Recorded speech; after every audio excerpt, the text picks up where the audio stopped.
Thank you for freeing me.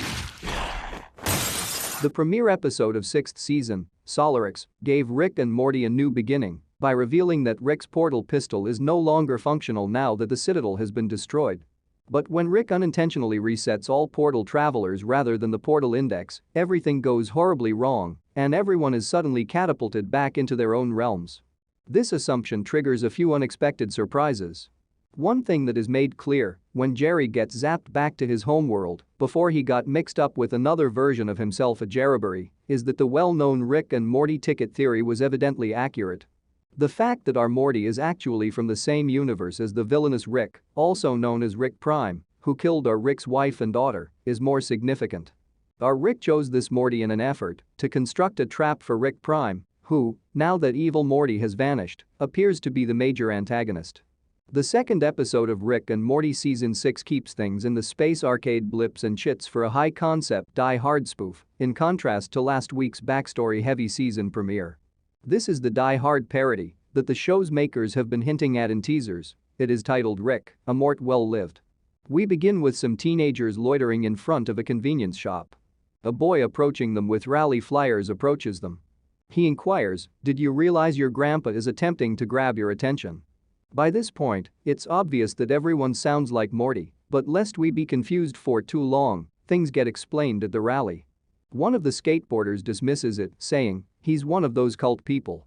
They worship some psycho named Roy that says he's everybody's grandpa." Summer and Rick and Morty are visiting Blips and Chits, the space arcade that was first shown in the Season 2 episode Morty Night Run. It comes out that, when the arcade was attacked by terrorists and the power went out, Morty was playing the video game Roy, A Life Well Lived, in which players live out a whole life as a man named Roy.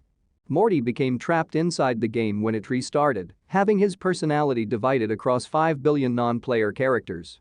Currently, Summer is battling the terrorists, while Rick plays the game himself and gathers all of the Morty NPCs in order to return Morty to reality.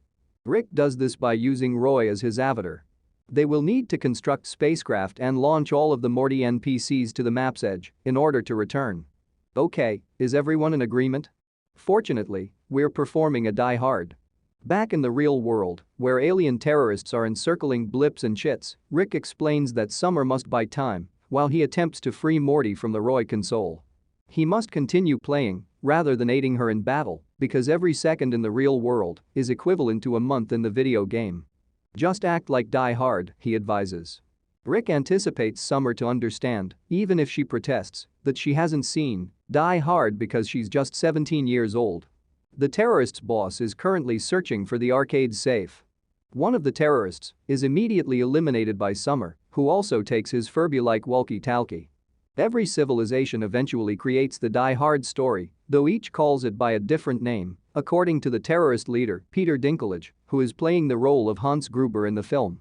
We got a hint of how much Rick has come to trust Summer in last week's episode. Even if he may go on adventures with Morty, his granddaughter has access to the emergency procedures. He's now giving her his life while still in the game. It's a far cry from Keep Summer Safe, and Summer is the Smith family member on whom Rick seems to have had the biggest influence. The Die Hard parody was originally conceived to fill in the episode's B-plot, according to showrunner Scott Marter, who said, "We ended up tackling a really complex story for the A-plot of that episode. Dan Harmon was just like, what's left over? We've got a sort of hostage thing. Just give me a Die Hard parody."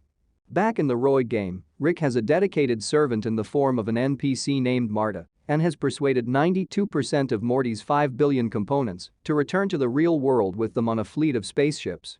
He is irritated by the fact that so many of them view the movement as a religion, though. He snaps, "I do not need any more songs about it, even though I do have a message from a planet beyond this one, even though I do need the whole world to hear my message." Rick and Marta meet with the President of the United States in-game in order to talk to the remaining 8% of Morty NPCs. The President admits that he already knows the truth, but he declines to assist Rick because he thinks that Rick only cares about Morty to the extent that he needs assistance defeating the arcade terrorists. He notes that, after playing Roy for 50 years, Rick has never shown his love for any of the Morty NPCs. Before taking out, Rick decides to leave the last 8% of Morty behind because, in his words, 8% of anything is replaceable and because it's not his finest 8%, Morty. Rick, though, fires Marta when she refuses to go without the others. When Rick stops for too long, the meeting degenerates into pandemonium, with leaders of various countries declaring a holy war. One of the Morty NPCs gives an ultimatum, refusing to have his country join the expedition if Rick doesn't tell him, "I love you." Previous issues have arisen as a result of Rick's incapacity to express love for individuals he cherishes. This time, it sparks a global conflict. The world of Roy descends into international strife as talks to bring back all of Morty's components to reality fail, pitting Rick's supporters against Marta's band of Mortys, who prefer to remain in the computer game. Rick begs Marta to stop fighting, claiming that if he didn't care about his grandson, he wouldn't be working so hard to save him. He also questions whether Marta should care that Summer is in danger of losing her life in the outside world. Although Marta won't give in, she appears upset and asks another Morty NPC if she jinxed Summer. While Marta leads her rebellion and only a few more minutes have passed in the arcade, many years have passed inside the game Roy. Eventually, her own daughter turns against her and joins Rick, and her father passes away while pleading with her to change her mind. The final conversation between Rick and Marta is another illustration of Rick's recent efforts to develop. He claims that the computer game's time dilation gave him the chance to consider his actions. He tells Marta, "You're a nice grandson, you know that? I'm proud of you, Morty," and says, "I'm more than happy to stick around to save Morty." Marta tells him the surviving Morty NPCs will go home with him under one condition, the specifics of which she will reveal later. Marta tells him that, under one condition, the other Morty NPCs will accompany him home. These conditions are revealed in an unexpected way in the episode's closing seconds. But there is a die-hard to finish first. Back at Blips and Chits, the terrorist leader discovers Rick and Morty hooked up to the Roy machine and uses them as hostages to coax Summer out of hiding, calling her a genuine McClane over the intercom. Unbeknownst to him, Summer has reviewed the die-hard plot while hiding in the bathroom. When he inquires as to whether she has a gun strapped to her back, which she very definitely does, she continues to pretend ignorance.